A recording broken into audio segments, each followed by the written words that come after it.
लग्नानंतर होईलच की प्रेम या मालिकेच्या पुढील भागामध्ये आपण पाहणार आहोत.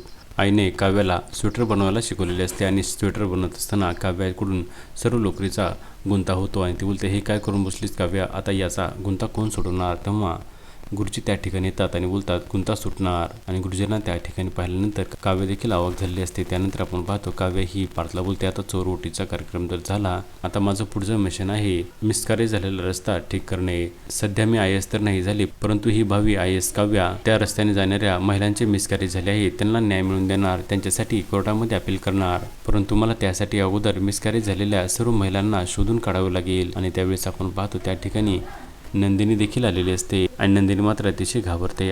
आता पुढे येणाऱ्या भागामध्ये नंदिनीचे देखील मिसकॅरेज त्याच रस्त्याने जात असताना झाले होते हे सत्य काव्याला समजणार का हे पाहणे अतिशय रंजक ठरणार आहे. लग्नानंतर होईलच की प्रेम या मालिकेचे सर्व अपडेट्स पाहण्यासाठी आमच्या चॅनलला लाईक करा, शेअर करा आणि सबस्क्राईब करायला विसरू नका.